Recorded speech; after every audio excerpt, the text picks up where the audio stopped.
Eccoci, benvenuti a questo incontro, a questo seminario sul tema dei disoceanati, tema caldo, tema che vedrà una sua, come dire, evoluzione il 24 agosto, quindi tra poco, in quanto entrerà, possiamo dire, pienamente in vigore il regolamento europeo che ha introdotto alcune restrizioni sull'utilizzo dei disoceanati e tra l'altro anche un obbligo di formazione per gli utilizzatori di queste sostanze. Questo è un seminario che è stato organizzato da Vega Engineering e Vega Formazione, come di consueto, per cercare di approfondire temi relativi agli aspetti di salute e sicurezza sul lavoro. Ci siamo concentrati nei precedenti seminari sulle novità introdotte nel decreto 81 con il decreto lavoro, e quindi poi in coda abbiamo pensato di occuparci di questa tematica che in realtà in queste settimane sta appunto avendo un crescente interesse. Ne parleremo oggi con l'ingegner Maurizio Barbiero, che si sta occupando in Vega Formazione della preparazione, si è occupato della preparazione dei corsi di formazione e insieme ad altri suoi colleghi anche sta svolgendo docenze su questa tematica, e quindi diciamo che ha ampiamente approfondito il tema e quindi oggi ci aiuterà non solo a comprendere quelli che sono, diciamo, le sfaccettature e i dettagli contenuti nel regolamento europeo del 2020, regolamento 1149 del 2020, che appunto, come vi anticipavo, ha introdotto queste restrizioni e questo obbligo, anche se poi con delle date di entrata in vigore progressive nel tempo, ma anche ci darà magari qualche indicazione poi pratica relativamente ai soggetti che sono interessati da queste attività formative, che possono in effetti essere esposti ai disoceanati, perché come vedremo sono delle sostanze in realtà molto diffuse all'interno di composti chimici di largo utilizzo, e quindi diciamo che la platea degli interessati è sicuramente molto ampia. Devo dire un mio commento prima di entrare poi nello specifico del tema. Mi ha sorpreso che molti abbiano scoperto con questo regolamento che è necessaria una formazione per l'utilizzo delle sostanze chimiche, in quanto evidentemente il decreto 81, ma non solo il decreto 81, già il decreto 626 ne aveva chiaramente dato indicazioni, e come è normale che sia, il datore di lavoro sappiamo che ha l'obbligo di formare i lavoratori relativamente ai rischi e alle misure di sicurezza delle attività svolte, e quindi certamente i lavoratori che utilizzano in generale sostanze chimiche che hanno o comunque che possono esporli a rischi, evidentemente devono ricevere una formazione adeguata. In questo caso siamo di fronte addirittura a un regolamento europeo che si riferisce ad una specifica tipologia di sostanze che obbliga a svolgere una formazione, vedremo anche che ha dato dei criteri, e quindi quello che è, diciamo, un obbligo di carattere generale che riscontriamo nella legislazione nazionale trova un obbligo specifico imposto dalla legislazione europea. Quindi diciamo è un po' anche una cosa, se volete, anomala, perché tendenzialmente si va di solito da una legislazione europea più generica a una legislazione nazionale più specifica. In questo caso le parti sono invertite. Prima di lasciare la parola all'ingegner Barbiero e quindi a sviluppare il tema, come di consueto vi volevo illustrare alcuni dati relativi al nostro osservatorio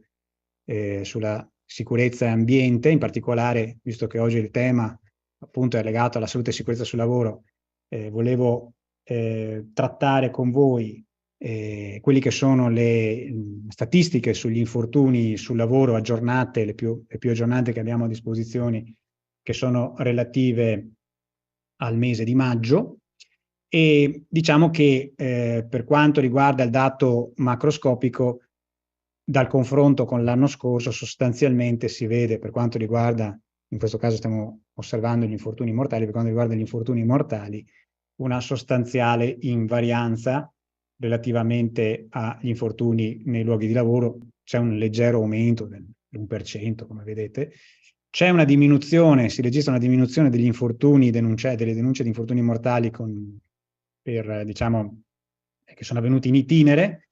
Il risultato finale, come vedete, è, come accennavo, sostanzialmente un dato molto simile a quello dell'anno scorso. Quindi il fenomeno, diciamo, rimane sui soliti numeri noti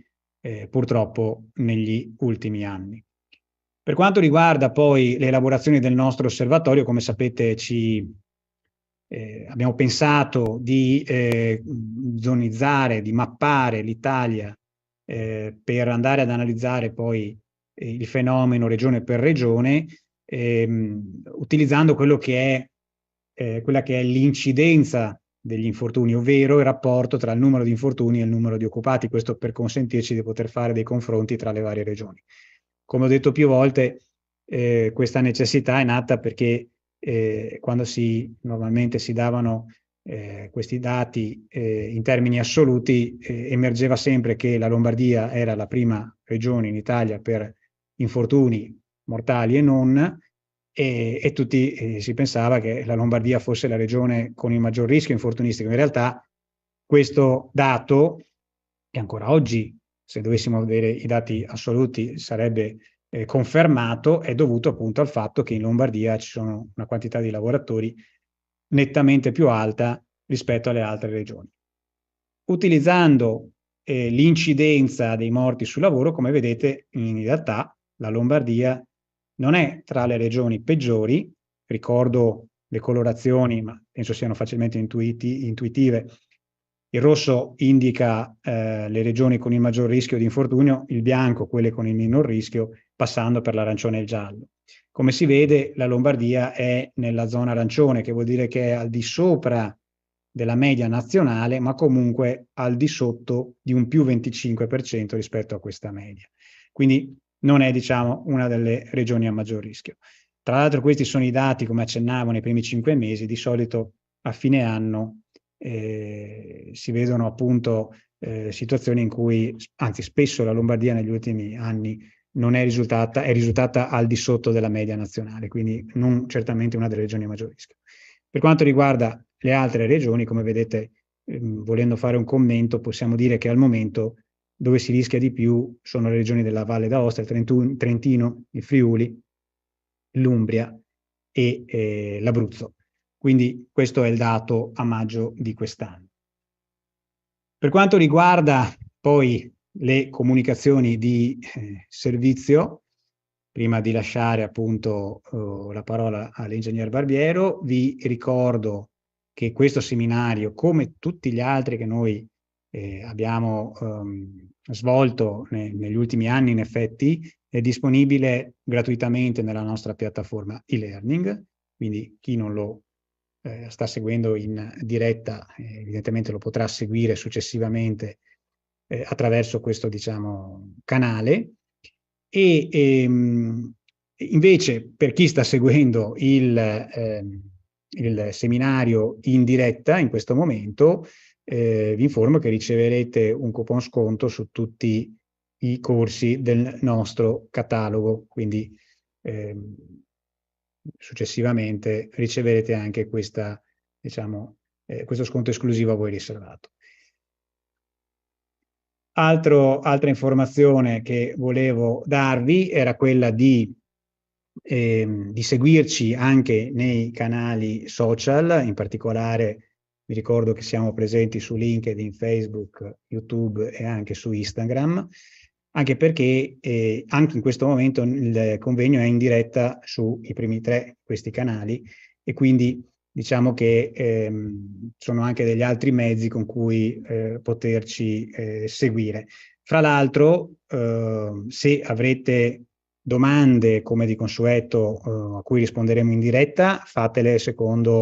utilizzando il form che disponete come di consueto. Successivamente a questo evento, se doveste avere ulteriori domande, vi invito a porle direttamente sul nostro canale di LinkedIn in modo tale che vi potremo dare risposta. A questo punto davvero mi fermo, lascio, come dicevo, la parola all'ingegner Barbiero, che ci illustrerà ampiamente, penso, visto il tempo a disposizione, ciò che prevede il regolamento e diciamo anche gli aspetti applicativi, nonché appunto tutti quanti quelli che possono essere i dettagli interessanti relativi alla formazione e anche a come dovrà essere dimostrata, perché lo vedremo tra poco, chi fornisce sostanzialmente queste sostanze dovrà anche accertarsi che chi le utilizza sia formato. Prego, ingegner Barbiero, a lei la parola. Grazie e buon pomeriggio a tutti. Dunque,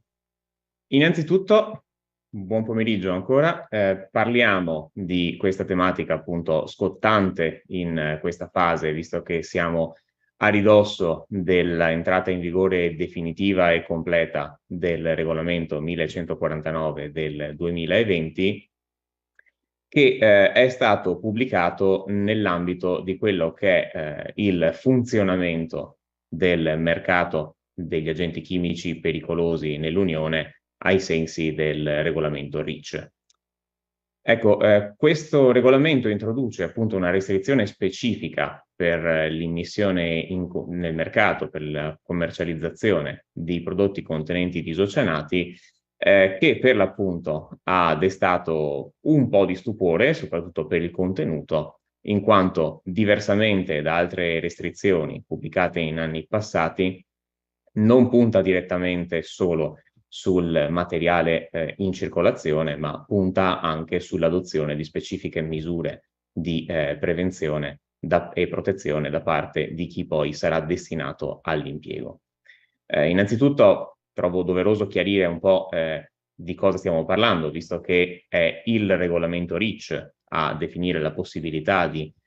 pubblicare restrizioni, adottare restrizioni di questo tipo, ed è appunto un regolamento che mira a ottenere gli obiettivi di salute, sicurezza delle persone, ma anche di tutela dell'ambiente, cercando di mantenere un buon equilibrio, un discreto equilibrio con quelle che sono le necessità anche economiche per quanto riguarda l'industria europea. E la restrizione nell'ambito del regolamento si pone un po' come uno strumento di secondo livello. Diciamo che quando gli strumenti più ordinari che già il regolamento REACH prevede, ovvero l'obbligo di classificazione delle sostanze pericolose, l'obbligo di comunicare i dati più importanti relativi alla sicurezza con la scheda di sicurezza e oltre alla fissazione eventualmente di valori limite di esposizione, se proprio non è possibile con questi mezzi più classici ottenere un obiettivo di adeguata sicurezza, prevede la possibilità appunto di adottare delle specifiche restrizioni. Ecco, la restrizione quindi va a limitare quelle che sono le possibilità di distribuzione, di vendita del prodotto in questione, oppure possono andare anche a vietare un particolare utilizzo di certe sostanze, ma oltre a queste limitazioni un po' più classiche, appunto, il divieto di produzione per alcune finalità o il divieto di commercializzazione, possono anche imporre condizioni ritenute pertinenti a livello sia della Commissione europea che degli organismi più specifici, tra cui appunto l'Agenzia Europea per gli Agenti Chimici, quindi ECA, e i suoi enti interni.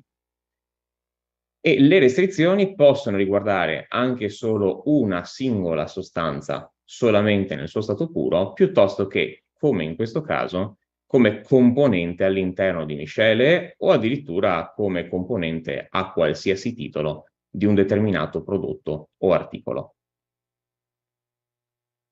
Ad oggi nel regolamento REACH troviamo ben 76 restrizioni attive ed in vigore, alcune legate a specifici agenti chimici, altre legate invece a famiglie di agenti chimici, e le troviamo tutte nell'allegato 17° dello stesso regolamento REACH, mentre stando alla banca dati attuale dell'Agenzia Europea per il mercato degli agenti chimici, troviamo più di 40 altre sostanze che sono sotto valutazione per vagliare le proposte di restrizione al fine di verificare se sia necessario o meno adottare questi provvedimenti. Ecco, è bene evidenziare in ogni caso che queste restrizioni sono ora nel regolamento REACH, ma alcune di queste sono state ereditate da quelle che erano le precedenti direttive in vigore, quindi alcune sono anche antecedenti allo stesso regolamento. La restrizione vera e propria data dal regolamento 1149 del 2020 la troviamo nell'allegato di quel regolamento, oltre che riportata nella tabella dell'allegato 17° del regolamento REACH. E prima di arrivare però al contenuto proprio della restrizione, è bene soffermarsi sulla lettura del testo integrale del regolamento 1149. Questo perché all'interno dei considerando che troviamo all'inizio del regolamento come di consueto per la legislazione europea, troviamo la sequenza dei rapporti scientifici in base a cui si è riconosciuta l'effettiva necessità di provvedere a questa restrizione e indirettamente troviamo quindi anche le basi scientifiche dietro a questa richiesta e dietro poi la decisione di adottare questa restrizione. E il primo punto di interesse tra questi considerando è il fatto di riconoscere che i disoceanati come famiglia e nello specifico per alcune tipologie di disoceanati sono già classificati a livello armonizzato, quindi nel regolamento CLP, nell'allegato sesto, come sensibilizzanti delle vie respiratorie di categoria 1 e sensibilizzanti della pelle di categoria 1, quindi con azione che si considera scientificamente dimostrata da questo punto di vista. E i disoceanati si trovano effettivamente come componente chimico di base in moltissimi settori, in moltissime applicazioni. Stiamo parlando chiaramente a livello prevalente per volume impiegato della produzione di schiume poliuretaniche, ma anche di sigillanti, rivestimenti, piuttosto che di elastomeri, quindi gomme poliuretaniche e così via. Quindi l'utilizzo è molto molto ampio. A iniziare l'iter per la richiesta di restrizione, che appunto ci porta ad oggi, è un dossier consegnato dalla Germania all'Agenzia Europea per le Sostanze Chimiche, appunto ad ECHA, per avviare questa procedura di restrizione dove il paese presentante, quindi appunto la Germania, segnalava che ci fosse una incidenza significativa di casi di sensibilizzazione delle vie respiratorie, con conseguente sviluppo anche di asma professionale, legata all'esposizione per gli isocionati sia per inalazione che per via cutanea. Individuata appunto dal paese in questione come importante problema da risolvere a livello dell'Unione Europea. E in questo dossier si presentava che effettivamente ogni anno si contano circa 5.000 casi o anche oltre 5.000 casi di nuove forme di asma professionale imputate direttamente o imputabili direttamente a un'esposizione professionale a questi agenti. Numero ritenuto inaccettabilmente elevato, cosa che ha portato l'Agenzia Europea a vagliare con molta attenzione questa proposta di restrizione. E questa restrizione, tra l'altro, mira fin dal suo concepimento, fin dalla sua prima stesura, a limitare l'uso di questi agenti in applicazioni sia industriali che professionali ai soli casi in cui la combinazione diciamo così, delle misure di prevenzione e protezione passa sia dalle misure tecniche che dalle misure organizzative più adeguato livello di formazione minimo standardizzato. E già appunto in questo dossier si indicava come le informazioni sull'accesso a questi corsi di formazione specifici e standardizzati avrebbero dovuto essere comunicate appunto nella catena di approvvigionamento, facendo in modo che gli operatori che si occupano della commercializzazione dei prodotti contenenti disoceanato, degli agenti contenenti disoceanati sul mercato, si assumessero la responsabilità di garantire che appunto gli acquirenti, i destinatari, avessero accesso ai corsi di formazione specifici richiesti e standardizzati. Il Comitato per la valutazione dei rischi, RAC, interno all'Agenzia Europea, il 5 dicembre 2017 ha adottato un proprio parere concludendo che effettivamente in termini di possibile efficacia per la riduzione del rischio e per la riduzione dell'incidenza dei casi di sensibilizzazione, questo tipo di restrizione costituisse una misura appropriata a livello dell'Unione Europea, inseribile nell'ambito del regolamento REACH, proprio per affrontare in modo congruo la riduzione del rischio legato a questa famiglia di sostanze, indicando tra l'altro che appunto accettando e adottando questa restrizione, attuandola in modo congruo, con piccole modifiche che sono state introdotte dallo stesso Comitato per la valutazione dei rischi, fosse possibile ottenere anche una riduzione dei casi di dermatite associate ai isocyanati, appunto derivante da sensibilizzazione cutanea. Bene, nelle conclusioni che troviamo all'interno del parere adottato dal RAC, troviamo appunto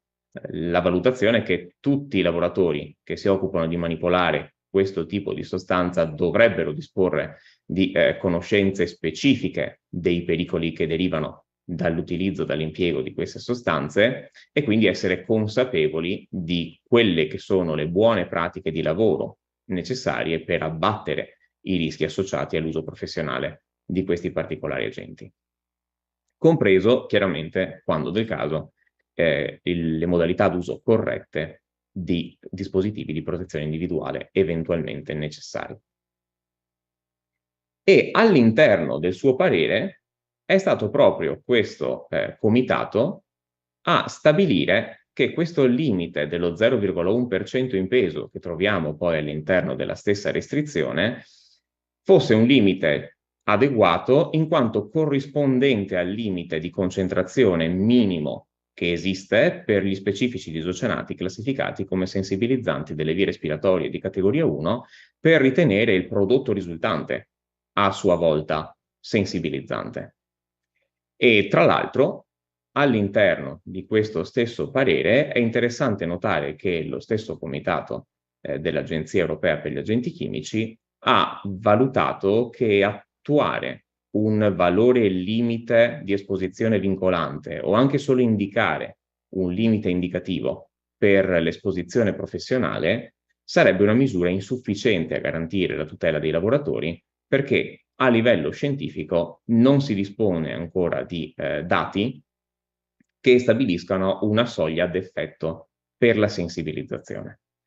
E questo è molto interessante soprattutto perché, come vedremo, all'interno del programma minimo di formazione previsto per gli utilizzatori professionali di sostanze contenenti di isocyanati viene proprio richiesto di parlare di questi valori limite. Altra nota interessante, sempre all'interno del parere del Comitato per la valutazione dei rischi, si trova la considerazione che le tre sostanze indicate in sigla tipicamente come MDI, TDI e HDI sono da sole responsabili per più del 95% del volume totale di mercato degli isocyanati nell'Unione Europea. E quindi, prima di tutto, possiamo dire che già solo riducendo e gestendo l'esposizione a queste sostanze a livello globale europeo ci si può aspettare una buona riduzione del rischio. E tra l'altro, dai dati scientifici di cui disponiamo, si sa che la presenza proprio del gruppo isocianato agli estremi delle molecole in questione è da solo responsabile dell'evento iniziatore della sensibilizzazione. E quindi è da qui che il Comitato ha ritenuto giustificabile l'approccio di gruppo.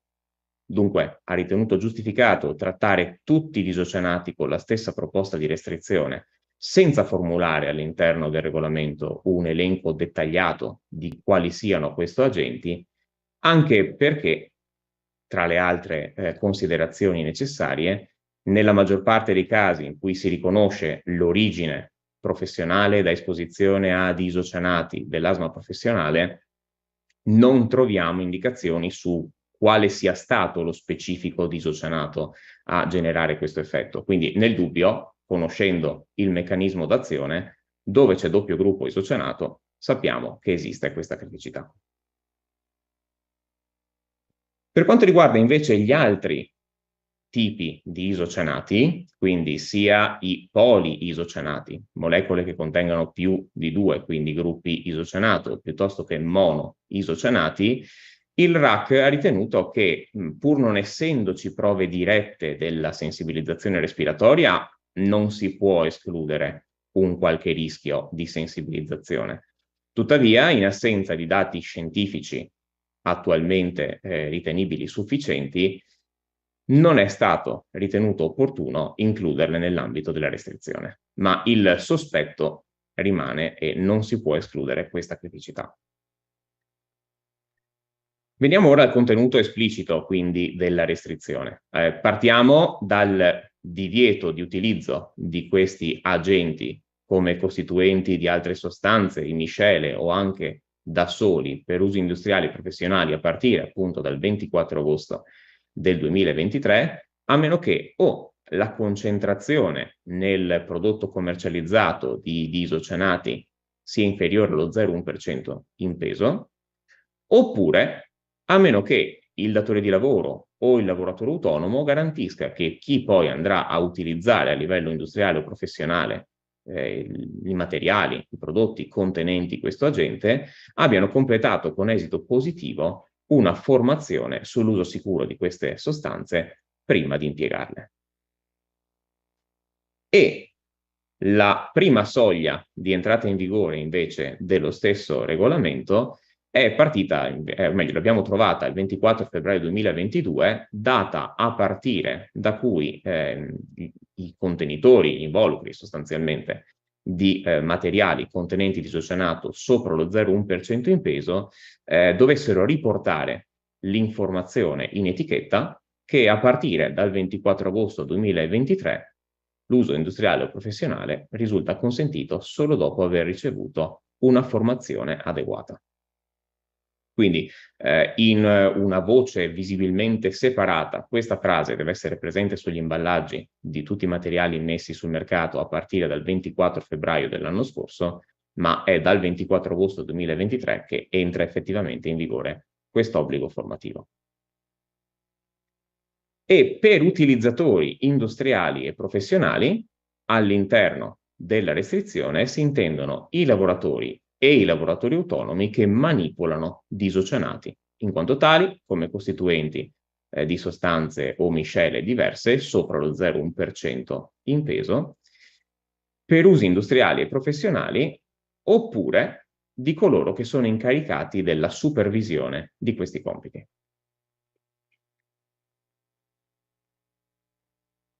Questa formazione dovrà comprendere appunto istruzioni per il controllo dell'esposizione sia per via cutanea che per via inalatoria, fatti salvi eventuali valori limite nazionali di esposizione professionale o altre misure a livello nazionale, e questa formazione è indicato che debba essere condotta da un esperto in materia di salute e sicurezza sul lavoro con competenze acquisite tramite pertinente formazione professionale, e questa è l'unica indicazione che troviamo sui requisiti del docente. All'interno della restrizione troviamo una formazione ripartita in 3 livelli, con una formazione generale, ovvero di livello base, una formazione di livello intermedio e una formazione invece avanzata, definita appunto come di livello avanzato, e il livello di formazione appropriato va determinato in base all'elenco che troviamo, agli elenchi che troviamo nel punto 4 della restrizione, mentre i contenuti della formazione li troviamo nel punto 5 della stessa restrizione, e l'indicazione è che il contenuto di ciascun livello deve comprendere quelli inseriti nei livelli inferiori. Quindi diciamo che la formazione generale varrà per tutti, quella di livello intermedio comprenderà la formazione di livello generale e quella di livello avanzato comprenderà quella di entrambi i livelli precedenti.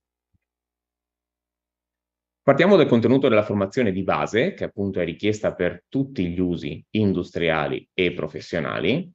e viene indicato che la formazione possa essere svolta anche online. Questa è un'indicazione che troviamo appunto nel testo della restrizione. Tra gli argomenti da trattare troviamo una base di chimica di isocyanati, una spiegazione di quelli che sono i pericoli associati alla tossicità, ai modi in cui si può essere esposti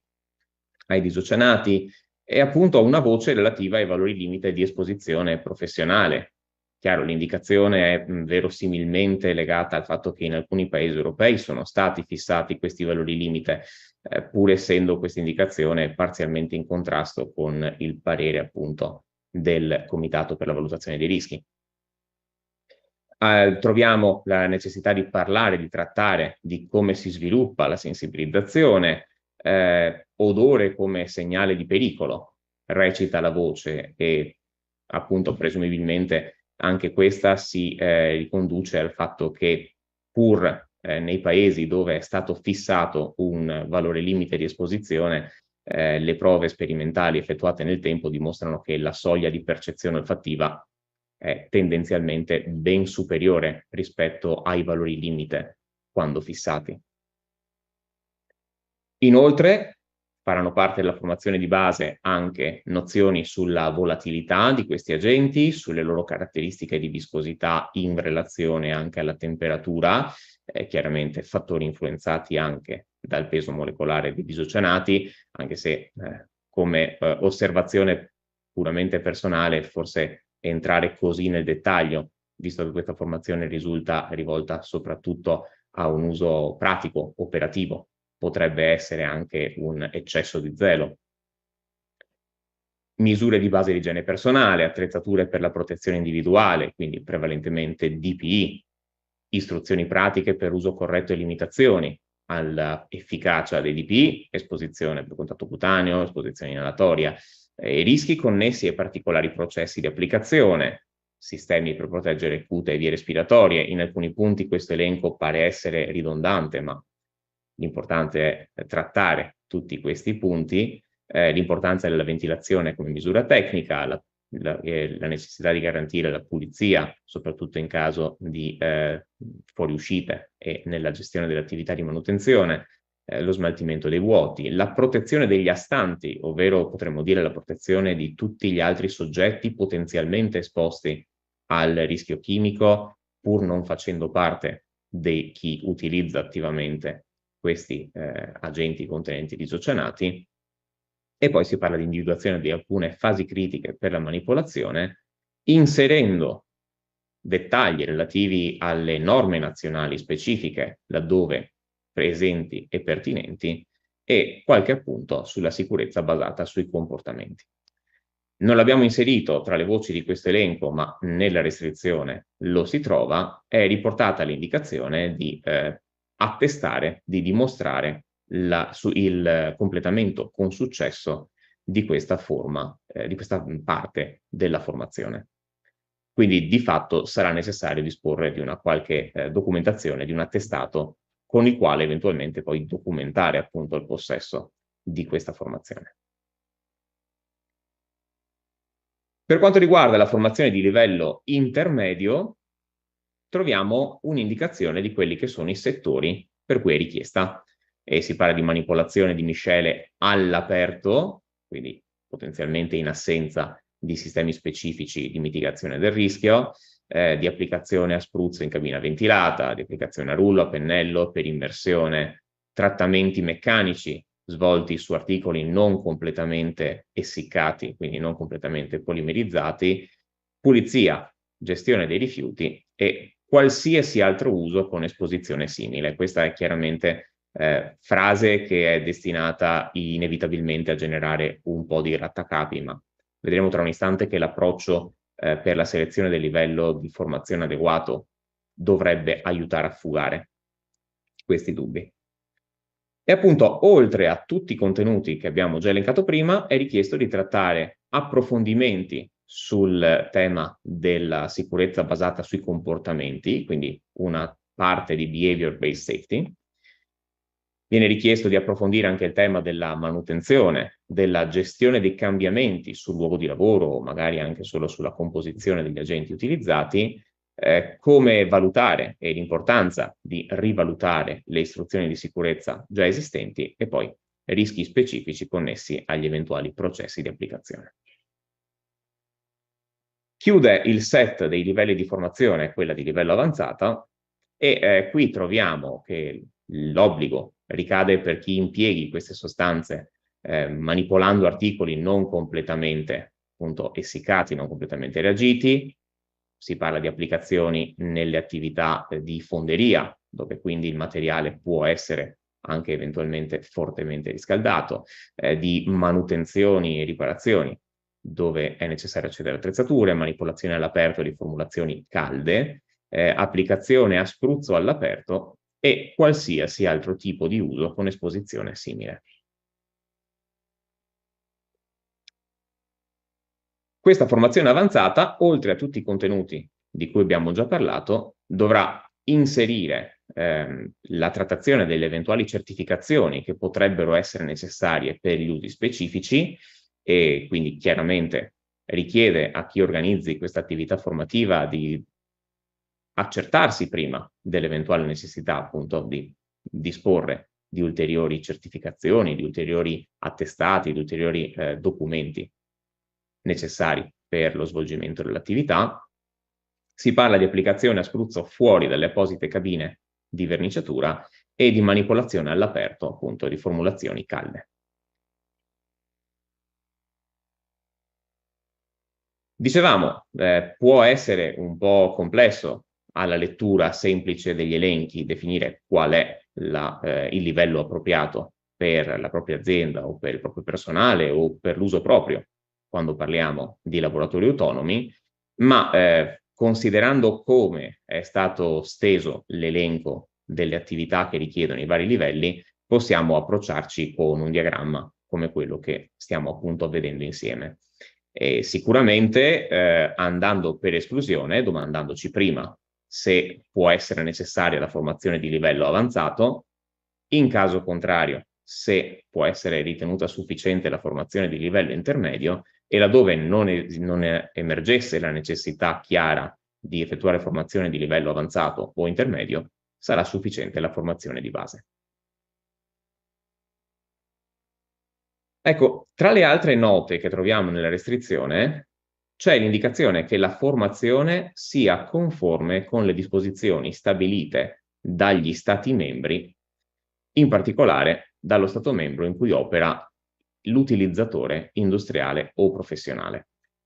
Così come che il fornitore garantisca che il destinatario, l'acquirente del materiale disponga dei materiali didattici e abbia accesso ai corsi di formazione nella lingua ufficiale dello Stato membro dove acquisterà la sostanza e la miscela,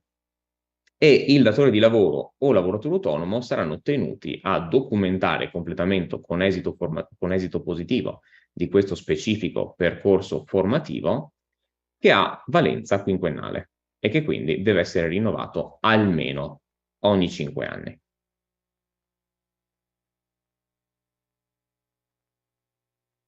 Troviamo infine che la restrizione va considerata applicabile fatte salve tutte le altre normative dell'Unione in materia di sicurezza della salute dei lavoratori sul luogo di lavoro, e qui troviamo un indiretto riferimento a quelli che poi saranno anche gli eventuali sistemi di codici nazionali che dobbiamo trattare nella formazione di base, pensando al nostro paese, che il decreto legislativo 81 del 2008 è sostanzialmente l'erede del recepimento di una direttiva europea in materia di sicurezza sul lavoro, non potremo certamente trattare le due norme come indipendenti una dall'altra. E per quanto riguarda infine quindi quest'obbligo formativo, possiamo dire che questo è da ritenersi ulteriore e non sostitutivo dell'obbligo di formazione specifica che comunque è richiamato nel decreto legislativo 81 stesso agli articoli 37 e poi 227 in materia specifica di formazione relativamente al rischio chimico. Per chiudere, per quanto riguarda l'impatto che questa restrizione ha inevitabilmente sul mondo della sicurezza sul lavoro, non poteva mancare un capitolo dedicato alle sanzioni applicabili, che sono quelle previste all'articolo 16 del decreto legislativo 133 del 2009, un decreto legislativo con cui nel nostro paese sono state fissate le modalità e le entità delle sanzioni in caso di violazioni del regolamento REACH. L'articolo 16 di questo decreto legislativo si riferisce proprio alle violazioni degli obblighi derivanti dall'articolo 67, quindi in materia di restrizioni, e salvo che il fatto non costituisca più grave reato, fabbricante, importatore, eventualmente rappresentante esclusivo o utilizzatore a valle, che fabbrichino, immettano sul mercato o utilizzino una sostanza non conformemente alle condizioni di restrizione indicate nell'allegato 17, è punito con l'arresto fino a 3 mesi o con l'ammenda da 40.000 a 150.000 euro. E stiamo parlando quindi di sanzioni che sono decisamente molto più importanti rispetto a quelle normalmente previste nella nostra normativa in materia di salute sul lavoro, e nello specifico se consideriamo l'entità delle sanzioni per omessa formazione o per formazione inadeguata rispetto all'articolo 37 del decreto 81. Stiamo parlando di ordini di grandezza di differenza, quindi è decisamente importante mettersi in regola prima dell'entrata in vigore del regolamento.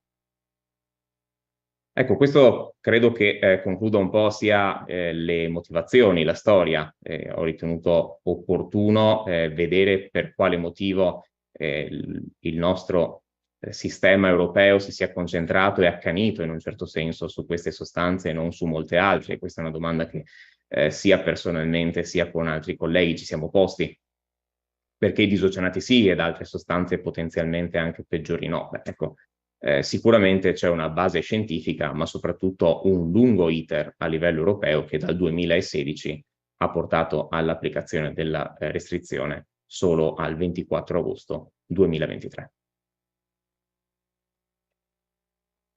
Ecco, cedo volentieri la parola all'ingegner Maritan, così vediamo anche per il question time finale cosa ci riservano i nostri partecipanti. Eccoci qui. Allora, ringraziamo innanzitutto l'ingegner Barbiero per la sua, direi, esaustiva spiegazione dei contenuti del regolamento, ma anche, come accennavo, sull'applicazione pratica poi di queste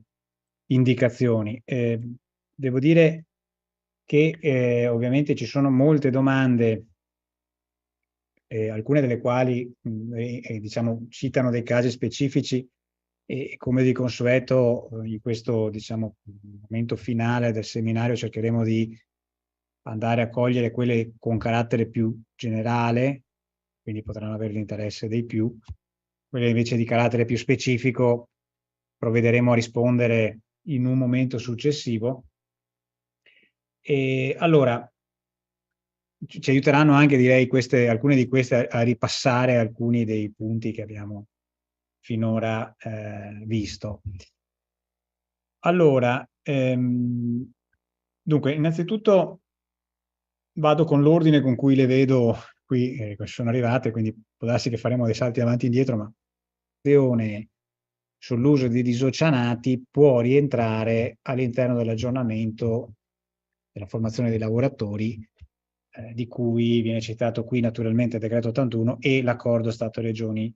del 2011. Anticipo quella che è la mia risposta, ma credo che l'ingegnere Barbiero spero che concorderà con me. Allora, tra l'altro è anche, diciamo, l'interpretazione che finora abbiamo dato a tutti i casi analoghi a questo. L'accordo del 2011 esclude esplicitamente tutta quella formazione che in qualche modo è normata. E ad esempio noi riteniamo che non possa essere considerata formazione di aggiornamento di cui all'accordo appunto del 2011 quella prevista dalla norma CE 1127, per fare un esempio tra gli altri, quindi quella per gli addetti ai lavori elettrici. Essendo la formazione sui disocianati una formazione appunto regolamentata, normata, anche in questo caso riteniamo che non possa essere intesa come formazione di aggiornamento di cui all'accordo Stato-Regioni del 2000. Si tratta di una specifica formazione obbligatoria, tra l'altro appunto normata in modo piuttosto rigido per contenuti. Quindi, ecco, ovviamente, ripeto, è una nostra interpretazione basata naturalmente su quello che è previsto e scritto nell'accordo del 2011. Altre domande, per esempio, se c'è una corrispondenza tra codice Ateco delle imprese e i livelli di formazione previsti dal regolamento europeo. Anticipo che la risposta è no, però forse qui conviene dati dal regolamento. In base a cosa un'azienda sceglie quale formazione fare? Sì, ecco, il livello di formazione all'interno del regolamento è definito esclusivamente in base a quella che è, possiamo dire, l'applicazione specifica in cui verrà utilizzato a livello professionale l'agente contenente di isocianati. Quindi, trovandoci di fronte a una formazione di base che è richiesta comunque per qualsiasi tipo di utilizzo, e poi della formazione che possiamo dire è di volta in volta aggiuntiva, man mano che la tipologia specifica di applicazione diventa più insidiosa dal punto di vista di quelle che sono le possibilità di esposizione e l'entità attesa dell'esposizione degli operatori, sia, diciamo così, da una lettura della restrizione, ma anche in accordo con quelli che sono alcuni documenti guida che le associazioni dei produttori a livello europeo di isocianati hanno reso disponibili, conviene operare sostanzialmente a ritroso e appunto andare per esclusione. In base alla tipologia di attività, se rientra nell'elenco di quelle per cui è richiesta la formazione di livello avanzato o è assimilabile alle attività che richiedono l'esposizione di livello avanzato, sarà questo il livello di formazione necessario. Viceversa, verificando con la lista delle attività per cui è richiesta la formazione di livello intermedio o assimilabile l'attività ovviamente a quelle per cui è richiesta la formazione di livello intermedio, determinare se basti questa oppure se può essere sufficiente anche la formazione di base. Quindi diciamo che questo lo ritengo l'approccio più appropriato, dopodiché in caso di dubbi è chiaramente preferibile, visto che la frase utilizzata è di altri usi con esposizione simile, fare riferimento alla valutazione del rischio eventualmente anche, che è stata fatta a livello aziendale per identificare se le modalità operative piuttosto che l'entità presunta del rischio inalatorio per contatto cutaneo possano essere associate a uno dei vari livelli. Quindi, in sostanza, l'attività svolta determina il livello di formazione da effettuare. Nei casi più facili, usiamo questo termine, si trova una corrispondenza tra quegli esempi riportati nel regolamento e quindi il livello. Ad esempio, per la formazione avanzata nel regolamento è prevista, la formazione avanzata nel regolamento è prevista nei casi di manipolazione all'aperto, di formulazioni calde o bollenti, addirittura indicano sopra i 45 gradi se non erro, e quindi se ci ritroviamo in questa casistica è evidente che dobbiamo fare una formazione avanzata. Ci potrebbero essere inevitabilmente delle zone grigie e in quel caso consiglio ovviamente quello di andare sulla formazione di livello superiore, anche perché tenete in considerazione che in taluni casi le attività sono chiaramente definite e si ripetono sempre quelle, ma ci sono forse anche delle casistiche in cui, di attività lavorative in cui non è detto che l'utilizzo venga fatto sempre nel modo in cui oggi si prevede venga fatto, e quindi, come dire, la formazione di un livello superiore può essere in alcuni casi la scelta sicuramente più conservativa, ma forse neanche tanto sbagliata, perché magari in futuro può diventare utile averla fatta. Quindi questa è la modalità con cui viene scelta la formazione, perciò non c'è un collegamento col codice Ateco dell'azienda, ma è assolutamente collegata, connessa all'attività lavorativa effettivamente svolta. Ci sono delle domande invece relative alle caratteristiche che deve avere il docente per rilasciare l'attestato, cioè insomma, diciamo, per svolgere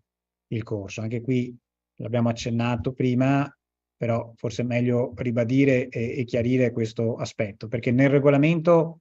è indicato in termini diciamo più generali il fatto che chi fa la formazione debba essere qualcuno che ha delle competenze per farla, però poi qui siamo in Italia.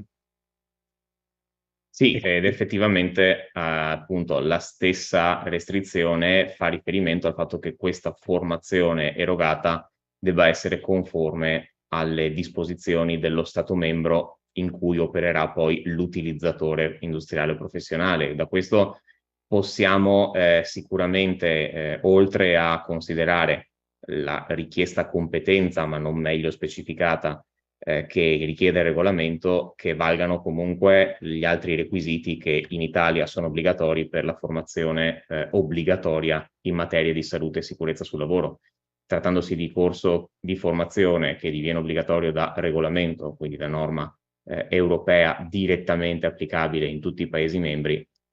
viene spontaneo considerare che quindi come minimo si applichino i requisiti del decreto interministeriale del marzo 2013 in tema appunto di formatori per la sicurezza nei luoghi di lavoro.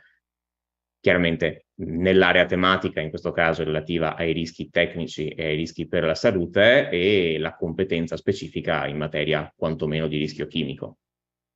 Certo. Ci ricordiamo che l'accordo del 2016, il 7 luglio 2016, ha previsto che tutta la formazione in materia di sicurezza sia svolta da docenti in possesso dei requisiti di cui al decreto interministeriale del 2013, appunto appena citato nel Barbiero, salvo che non vi sia poi una regolamentazione specifica anche sulle caratteristiche del docente per i corsi appunto normati. Quindi credo che sia assolutamente condivisibile questa interpretazione, ovvero che il docente che svolge la formazione sull'uso di isocianati debba essere un formatore qualificato ai sensi del decreto interministeriale del marzo 2013. Per quanto riguarda invece chi organizza il corso, non vi sono in questo caso invece regolamentazioni, quindi chiunque può organizzare il corso. Ricordo che c'è una differenza tra il soggetto formatore e il docente. In alcuni accordi è chiaramente indicata questa differenza, si pensi appunto all'accordo del 2016 sulla formazione dell'RSVP, dove è chiaramente indicata una lista di soggetti formatori che possono organizzare la formazione avvalendosi di docenti qualificati come formatori sulla sicurezza. Nel caso di disoceanati, invece, il docente, come abbiamo visto, dovrà essere un formatore sulla sicurezza, ma l'organizzazione del corso non prevede, diciamo, dei requisiti specifici per il soggetto formatore. Tradotto, se l'azienda ha al suo interno un docente formatore, per esempio l'RSVP, qualificato secondo il decreto interministeriale del 2013, può fare la formazione direttamente ai propri lavoratori, senza necessariamente avvalersi di un soggetto esterno, ad esempio accreditato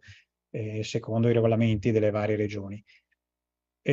Ho riassunto correttamente, sono stato chiaro, vero? Assolutamente sì. Su questo punto. Quindi, ripeto, il soggetto formatore può essere chiunque e siccome c'è una domanda specifica, quindi anche l'RSVP può fare la formazione, se l'RSVP è soggetto, scusate, è docente qualificato come formatore sulla sicurezza, può fare la formazione. Ecco, poi vi sono delle domande relative alla durata dei corsi di formazione base, intermedio e avanzato. Nel regolamento non ci sono indicazioni su queste durate. Di conseguenza, diciamo che resta in capo a chi organizza la formazione di stabilire una durata che possa essere adeguata dal punto di vista didattico per trattare i temi. Personalmente,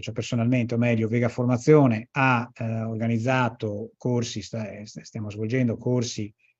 base, intermedi e avanzati e quindi abbiamo stabilito delle durate che, Ingegner Barbiero, se ce le vuole ricordare, sono relativamente se se le ricorda. Sì, sono di due, sì. Sono di 2 ore per la formazione di livello base, compresa una piccola prova di verifica finale, 3 ore per il livello di formazione intermedio, analogamente con una breve durata dedicata a una verifica finale, e di 4 ore per la formazione di livello avanzato. Ecco, ripeto, queste sono durate che abbiamo concordato in fase di progettazione del percorso didattico e riteniamo siano adeguate per illustrare le tematiche trattate nei nostri corsi di formazione. Non sono durate stabilite dal regolamento. Ci sono anche un quesito relativo alla possibilità di svolgere la formazione in modalità e-learning e la risposta è positiva in quanto nel regolamento parlano genericamente di modalità online. Purtroppo in effetti non c'è una definizione come dire, condivisa a livello normativo di che cos'è l'e-learning e la videoconferenza, quindi spesso c'è confusione, però credo che anche qui l'interpretazione corretta sia quella di tradurre questo online in e-learning, anche perché in realtà anche a livello, diciamo, di altri paesi sono rintracciabili corsi in modalità e-learning, è corretto? Sì, e anche appunto le principali associazioni dei produttori di isocyanati per l'uso industriale offrono a loro volta formazione in formato e-learning, per cui non ci sono motivi per ritenere che questa modalità non sia valida. Diciamo che, tra l'altro, per quanto riguarda il nostro paese, ci sono anche dei requisiti per la formazione in learning che potremmo considerare applicabili anche a questa formazione in quanto analoga a quella obbligatoria, quindi sicuramente c'è un livello di qualità rispetto a una non meglio qualificata formazione online nel nostro paese rispetto a quello che potrebbe esserci in altri. Sì, facciamo riferimento all'allegato dell'accordo del 2016 che dà indicazioni Esatto. sulle caratteristiche e i requisiti della formazione in e-learning e della piattaforma e-learning che la eroga. Poi altre domande che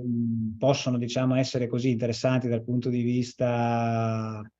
anche appunto della loro genericità. Vedo che c'è una domanda relativa alla consegna dei DPI, cioè se va registrata la consegna dei DPI per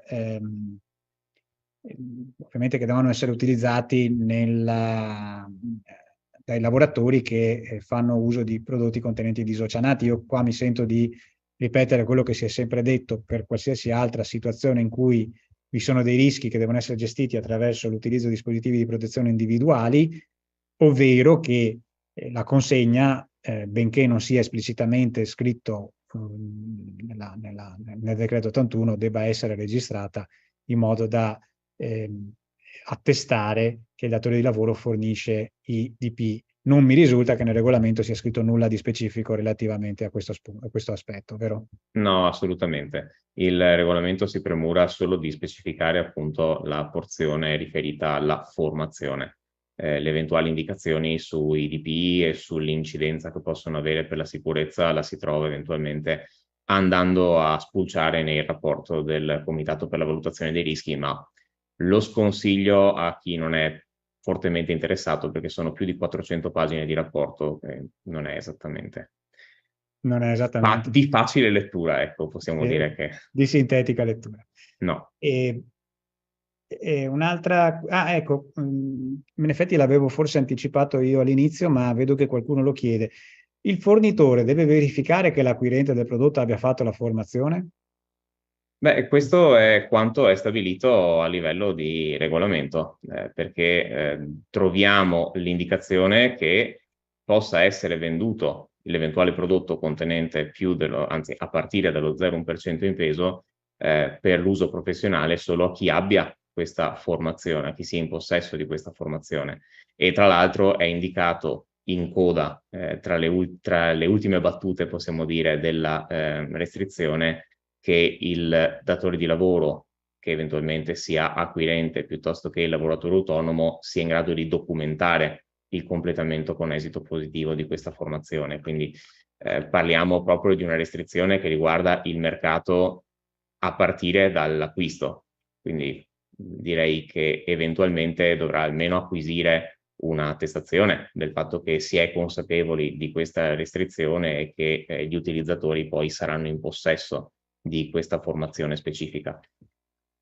Ecco, non credo sia necessario assolutamente ricevere gli attestati da parte dell'utilizzatore, ma può anche essere sufficiente una sorta di autocertificazione o di dichiarazione che gli utilizzatori sono formati. Questo a livello pratico penso possa essere corretta come applicazione di quanto previsto dal regolamento. Sì, soprattutto perché troviamo un'indicazione che appunto datore di lavoro o lavoratore autonomo devono garantire che gli utilizzatori industriali e professionali abbiano conseguito la formazione sull'uso di queste sostanze. Inevitabilmente la garanzia non possiamo ritenerla solo nei confronti di un eventuale organismo di vigilanza, ma anche nella gestione attiva del mercato, direi. Sì, anche perché poi possono crearsi situazioni come ad esempio quella di vendita di un prodotto oggi a un datore di lavoro che lo farà utilizzare domani ad un lavoratore che oggi non è presente nella sua azienda, domani lo è, quindi chiaramente al momento dell'acquisto non avrebbe nemmeno potuto esibire un attestato di formazione di questo lavoratore che è stato formato in un momento successivo. Quindi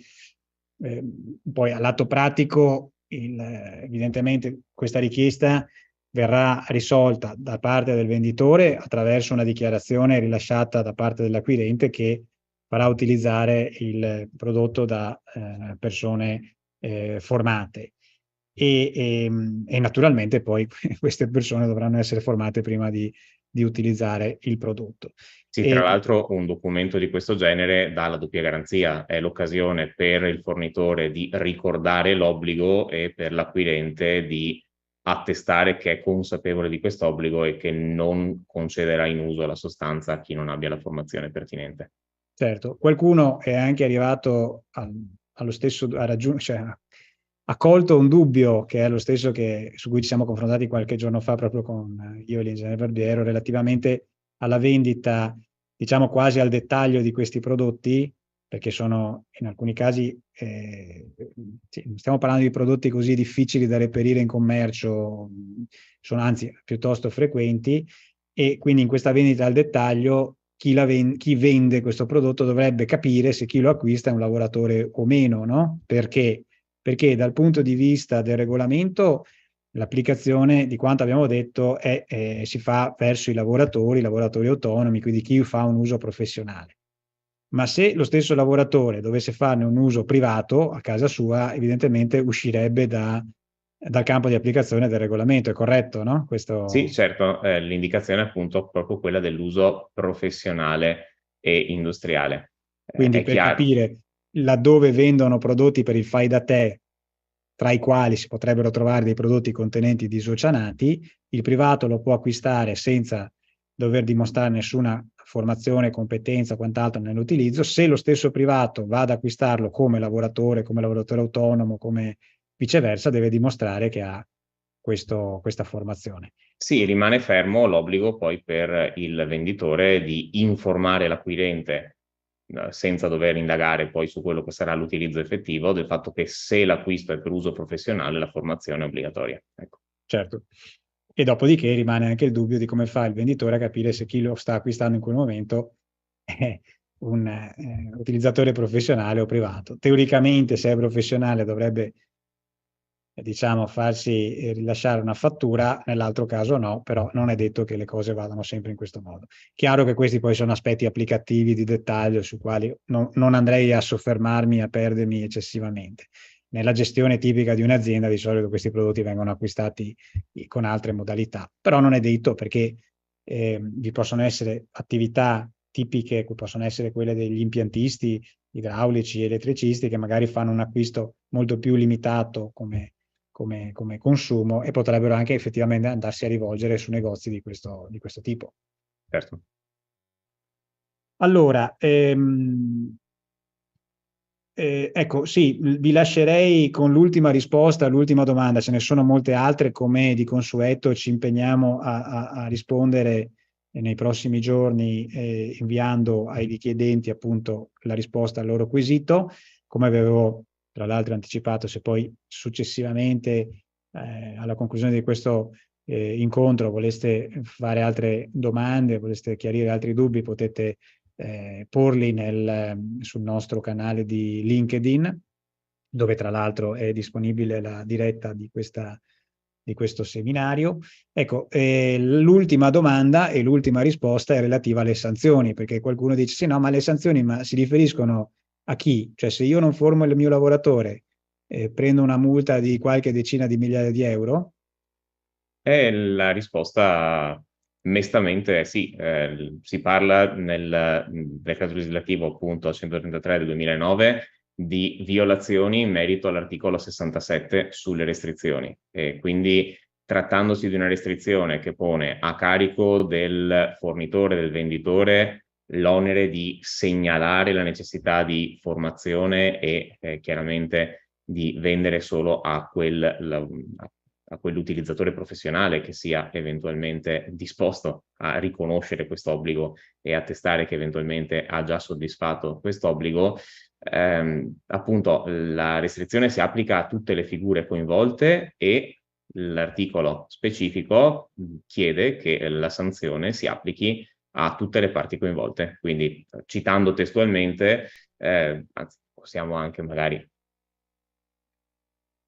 vedere di nuovo l'articolo. Eccolo qui. Se poi anche la regia mi assiste.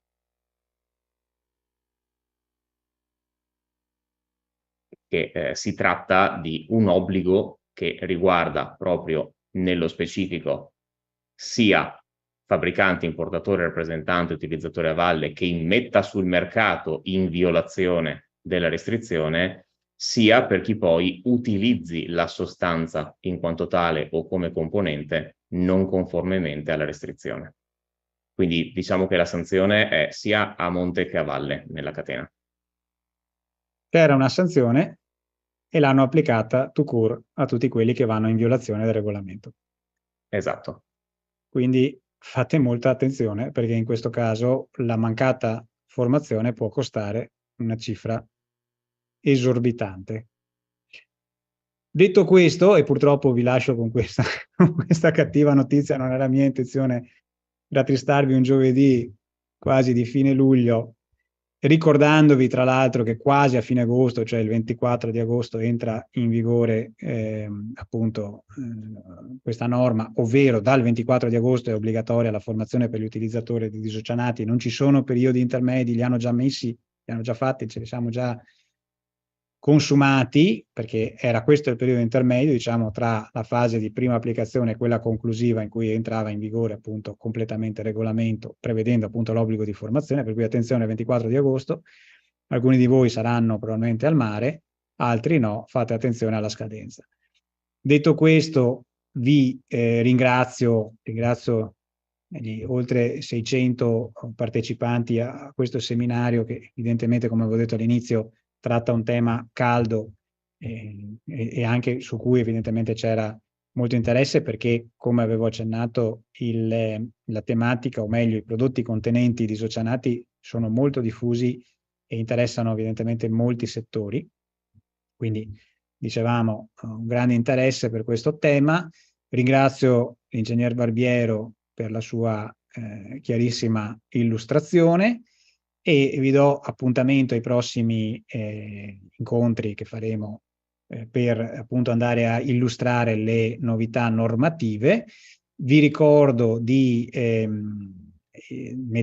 seguirci anche, come vi accennavo all'inizio, nei canali social, in modo tale che avrete sempre, sarete aggiornati sempre sulle novità e anche potrete eventualmente, come vi ho già anticipato, porre ulteriori domande su queste tematiche in corrispondenza appunto dei post e dei video che stiamo pubblicando. Un saluto a tutti e alla prossima.